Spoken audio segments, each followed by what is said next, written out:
최근 국내 경제 지표를 보면 기대했던 경기 회복이 가시화되고 있는 모습을 지금 보이고 있는데요. 어제 나온 미국의 경기 부양 대책이 이런 흐름에 보다 더 힘을 실어주지 않을까라는 기대를 하게 만들고 있습니다. 그래서 오늘은 부양책과 국내 경제에 대해서 알아보는 시간을 갖도록 하겠습니다. 안영진 SK증권 이코노미스트 나오셨습니다. 네, 안녕하십니까? 안녕하십니까? 예. 우선 관심이 많으니까 어제 저녁에 나왔던 미국의 경기 부양 프로그램 좀 설명을 해 주시죠. 네, 일단은 뭐 규모가 큽니다. 예. 2조 달러가 넘죠. 2조 2,500억 달러 규모에 해당을 하고요. 일단 뭐 이 프로그램에 대해서는 많은 이야기가 있었습니다. 뭐 발표가 되는 내용도 뭐 인프라 투자를 기반으로 해서 경기 부양책이 나올 것이다라고 이야기가 되어 왔고요. 실제로 오늘 내용을 통해서 확인해 봐야 됐던 건 실제로 어느 분야에 투자를 할 것이냐에 대한 이야기, 그리고 기대를 모았던 지출은 이런 식으로 할 거고 조달은 어떤 방식으로 할 거냐에 대한 이야기 두 가지 포인트가 있었습니다. 일단 뭐 그 두 가지 포인트를 기반으로 살펴보면 기본적으로 인프라 투자가 있었습니다. 교량이라든지 뭐 기타 뭐 인프라 투자와 관련된 것들에 6,500억 달러를 투입할 거다라는 부분이 첫 번째 꼭지였고요. 그다음에 물 공급이라든지 인터넷 네트워크와 같은 어떤 이러한 부분들, 이걸 통칭해서 어떤 주거 환경 개선이라고 명명을 했습니다. 그래서 주거 환경 개선과 관련해서도 6천억 달러 이상의 어떤 투입이 이루어질 거고, 특징적인 건 이제 제조업과 R&D 부분에 대해서도 큰 폭의 어떤 투입을 할 것이다. 제조업과 R&D. 네, 제조업과 R&D라는 부분이 결국은 우리가 어제 시장에서 뭐 반도체를 중심으로 한 어떤 뭐 첨단 산업들, 그리고 나스닥 지수가 상승할 수 있었던 어떤 주요 화제점이었던 것 같고요. 그다음에 네 번째로 뭐 노인과 장애인에 대한 지원, 이런 부분이 있었죠. 이게 이제 어떤 지출 부분에 있어서 어디에 지출할까라는 부분에 대한 구체적인 내용이 됐었던 것 같고요. 두 번째 이제 조달. 조달은 그럼 어떻게 한답니까? 가장 화제를 모았던 거긴 했습니다. 기존에 언급이 됐던 건 법인세뿐만 아니라 어떤 개인 소득세, 그리고 상속세, 뭐 기타 뭐 이런 부분들 총망라한 어떤 증세 계획이 발표가 될 거라고 예상이 됐는데, 실제로 뚜껑을 까보니까 법인세 인상 계획만 발표가 됐다라는 부분. 그래서 트럼프 정부에서 35%에서 21%까지 법인세율을 낮췄었고요. 이 21%에 해당하는 법인세율을 28%까지 늘리겠다. 그래서 거기에서 해당되는 뭐 10년간 거의 뭐 1조 달러 이상의 어떤 세수 확보를 하겠다라는 발표를 했던 것이 오늘 뭐 내용이었던 것 같고요. 여기서 또 한 가지 좀 말씀드리고 싶은 게 있는데, 중국이라는 얘기가 나왔습니다. 중국이요? 네. 이게 내수 부양 정책을 이야기를 하는데 공식적인 워딩을 중국을 경쟁에서 이기겠다라는 이야기를 했어요. 이게 사실 좀 엄청 특이한 부분이긴 한데, 굉장히 특이하네요. 내수 부양책을 얘기하면서 어떤 중국이라는 키워드를 꺼내들면서 그리고 앞서 특이하다고 말씀드렸던 제조업과 어떤 R&D 이런 부분들이 중국이랑 어떤 맞물리는 부분이기도 하거든요. 그래서 어떻게 보면 경기 부양, 인프라 투자와 관련된 여러 가지 내용들은 이미 시장에 선반영되어 있다. 근데 오늘 특징적인 부분은 어떤 중국이라는 키워드를 가지고 제조업, R&D, 결국은 미국, 중국과의 어떤 분쟁 양상을 계속하면서 어떤 반도체라든지 어떤 공급 사이드의 서플라이 체인을 확장시켜 가겠다는 메시지를 이번 예상하지 못했던 내용이 담겨 있었다는 측면에서 실질적인 내용뿐만 아니라 시장에서 반영되는 형태도 좀 특이한 형태로 반영이 된다라고 보고 있습니다. 그래서 어제 나스닥을 비롯해서 제조업 기업들, 특히 첨단 제조업 기업들의 주가가 좀 올라간 게 아닌가라는 생각이 들고요. 말씀하셨던 것처럼 지출은 2조 5천억 달러 정도 되는데 그 조달은 1조 정도, 1조 달러 정도밖에 안 되면 나머지는 그러면 결국 국채를 발행해 가지고 이렇게 이제 조달을 해야 되는 그런 형태가 될 것 같은데, 대체로 증세를 통해서 조달을 할 거라고 봤었는데 이번 내용 중에 또 특이했던 부분은 이번 2조 달러 규모의 부양책이 결국 8년에 걸쳐서 분배를 할 거라고 지출 계획을 밝혔습니다. 근데 이 비용 충당의 경우에는 15년에 해당하는 기간을 뒀어요.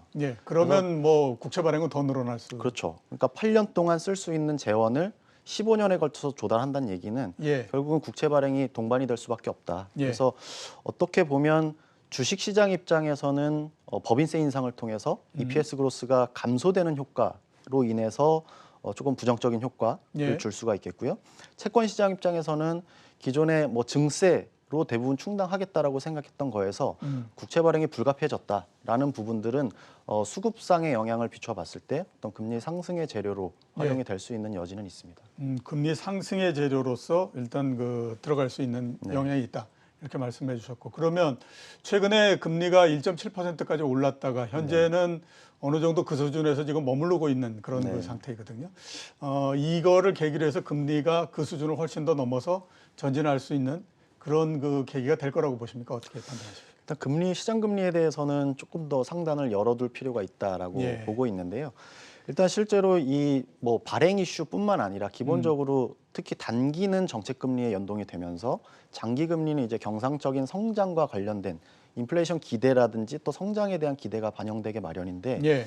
최근에 금리가 상승하는 과정도 이러한 성장과 인플레이션의 개선이 동반이 됐습니다. 예. 근데 여기에서 앞으로 추가적인 부분에 대해서도 이 인프라 투자 2조 달러에 해당하는 규모 이런 것들은 경제 부분에 대해서는 상당히 좀 돈이 더 투입되고 예. 또 활동성을 증가시키는 이런 요인으로 작동될 여지가 매우 크다고 보기 때문에 어떤 시장 금리 측면에서는 조금 더 우상향의 여지를 두고 대응을 할 필요가 있겠다라는 생각을 하고 있습니다. 예, 알겠습니다. 그리고 좀 전에 말씀하셨으니까 좀 여쭤보도록 하겠습니다. 인플레 관련한 부분인데 우리가 예상했던 것보다도 지금 예상은 어떻게 하고 있냐면 뭐 상반기 그러니까 2분기, 3분기까지도 한 뭐 3% 정도 미국의 물가 상승률이 올라갈 수 있지만 그 이후로는 상당히 낮아지기 때문에 별달리 걱정을 할 게 없다라고 하는 얘기들을 많이 하고 있거든요. 그렇습니다. 근데 예상보다도 좀 더 강할 수 있는 가능성도 있지 않을까라는 네. 생각도 들거든요. 어떻게 보십니까? 그 부분에 대해서? 저희도 기존에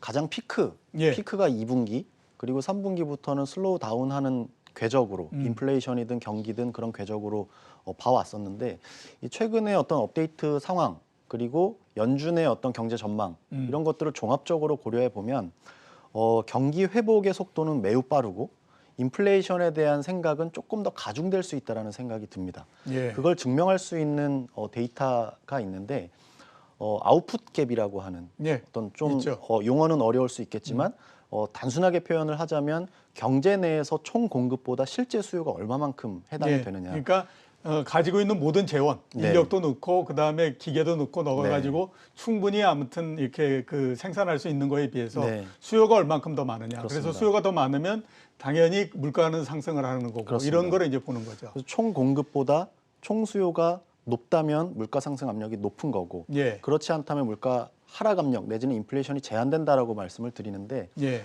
코로나 쇼크 이후에 디플레이션 갭 다시 얘기해서 아웃풋 갭이 마이너스 영역에 있는 큰 폭으로 하락을 했었고요. 예. 근데 그게 정상화될 거라고 생각하는 기간이 꽤 오랜 기간이 걸릴 거라고 회복이 된 작년 3분기에도 그렇게 전망이 됐습니다. 예. 근데 실제로 이번 3월 달 기준으로 다시 한번 업데이트를 해본 결과 올해 3분기부터 이게 플러스로 전환이 된다는 전망이 올해 가능한 거죠. 3분기서부터 플러스로 전환된다. 그렇다면 그동안 이러한 과정은 뭐 가격 변수나 경제 전망에 쭉 반영이 되어 왔겠지만 예. 명시적으로 볼 때 올해 3분기부터 미국 경제는 플러스 갭, 그러니까 인플레이션 갭으로 전환이 된다는 얘기는 기존의 어떤 회복 속도가 빠르다는 거를 넘어서서 예. 경제의 총공급보다 총수요가 높아진다. 다시 말해서 기존에 생각했던 경로보다 인플레이션이 더 가중될 수 있겠다라는 생각, 그리고 여기에 더해서 오늘 발표됐던 이 인프라 투자 계획조차도 예. 대규모의 자금이 투입되면서 어떤 투자 사이드에 어떤 경기 회복을 유도한다라는 측면에서 보면 인플레이션 압력은 우리가 생각했던 것보다는 조금 더 가중될 수 있다. 이렇게 예. 말씀드릴 수 있습니다. 자, 그 얘기는 뭐냐 하면 바꿔서 우리가 생각해 보면 또 긍정적인 부분들에서 한번 보면 미국 경제가 생각했던 것보다도 훨씬 더 빠르게 좋아질 수 있다라고 네네. 하는 가능성이 아니냐라는 네. 생각이 들거든요. 그런 가능성에 대해서는 지금 어떻게 보십니까? 맞습니다. 뭐 미국 경제가 가장 좋아 보이는 건 사실이고요. 예. 코로나를 극복하는 과정에서는 중국이 가장 눈에 들어왔었고 예. 또 한국도 마찬가지였습니다. 그래서 작년 4분기부터 작년 하반기 그리고 작년 4분기가 가장 극대화된 케이스였는데 중국과 한국이 가장 두드러진 성장세를 보였다면 올해부터는 미국의 성장세가 가장 눈에 띈다. 예. 그래서 이러한 인플레이션 기대 내지는 성장에 대한 경로의 기대를 고려를 했을 때 어떤 달러 자산에 대한 최선호 의견을 계속 강조를 드려야 되는 시점이 아닌가라고 예. 보고 있고요. 그래서 자산 배분의 관점에서는 달러 자산 그리고 뭐 주식이라고 굳이 따지자면 미국 주식에 대해서 조금 더 권고를 드리고 있는 그런 상황이기도 합니다. 달러 자산에 투자해라. 옛날에 어느 증권회사에서 캐치프레이즈로 내걸었던 것 같은 네, 그렇기도 생각이 합니다. 드는데요. 자, 그러면 결국 그 말씀하셨던 거가 환율에도 상당히 좀 영향을 줄 거고, 네. 그러니까 그 인플레에서부터 시작해가지고 경기로 넘어와서 이렇게 되는 그 전체 과정이 환율에도 영향을 줄 것 같고, 네. 그다음에 주식시장에도 영향을 줄 것 같고 그런 그렇습니다. 생각이 들거든요. 네. 그 영향은 어떻게 나타난다고 보십니까? 일단 말씀드렸던 것처럼 달러화에 대해서는 기본적으로 강세 의견을 가지고 있습니다. 예. 달러 자산에 대한 최선호 의견이라 함은 뭐 환시에서 달러에 대한 강세 의견, 바꿔 말하면 원달러 환율의 상승 전망으로도 보실 수가 있습니다. 예. 미국이 가장 좋기 때문이고요. 그리고 지금 최근 들어서 어떤 미국과 중국 간의 어떤 분쟁 양상도 조금 더 확전의 양상. 예. 기존에는 미국과 중국이었다면 미국, 영국, 유럽, 중국, 러시아, 북한이라고 하는 대립점이 조금 더 확장이 됐다라는 측면, 리스크 측면에서 보더라도 달러에 대해서는 상승 쪽으로 봐야 된다. 그럼 원달러 환율의 상승의 입장에서 주식시장을 바라보면 예. 아무래도 외국인들의 수급에 대해서는 환율에 대한 기대 자체가 외국인 투자자 입장에서 보면 환차 이익을 기대할 수는 없다. 예. 그렇다면 우리 시장에 적극적으로 들어올 수 있는 여지는 좀 제한될 수 있겠고 그러다 보면 어떤 지수 관련주라고 표현을 하죠. 예. 외국인들이 주도적으로 들어오면서 어떤 뭐 삼성전자 하이닉스를 비롯해서 우리 대형주 코스피 200을 필두로 하는 이 지수 관련주 같은 경우에는 환차 익손을 고려하면 좀 기대할 것이 덜하다. 예. 오히려 경기 민감 지금 경기 워낙에 민감죠. 경기 회복 관련된 거기 때문에 이런 초대형주 이외 지수 관련주가 아닌 경기 민감주 관련으로 투자 관점을 조금 더 주목을 해보시면 어떤 시장에 대한 대응이 조금 원활하게 이루어지지 않을까 그렇게 예. 보고 있습니다. 알겠습니다. 그리고 아까 부양책 그 내에도 그 중국이라는 얘기가 나왔던 것처럼 네. 그리고 좀 전에 이제 계속해서 아무튼 그 중국과의 관계 이 얘기를 계속 말씀을 해주셨거든요. 지금 미중 간의 관계가 다시 상당히 좀 냉각되는 그런 형태로서 네. 지금 진행이 되고 있는데 그 영향은 어떻게 나타날 거라고 보십니까? 올해 가장 중요한 두 가지 리스크 포인트를 저는 달러 강세와 미중 간의 분쟁 양상의 확산으로 예. 보고 있는데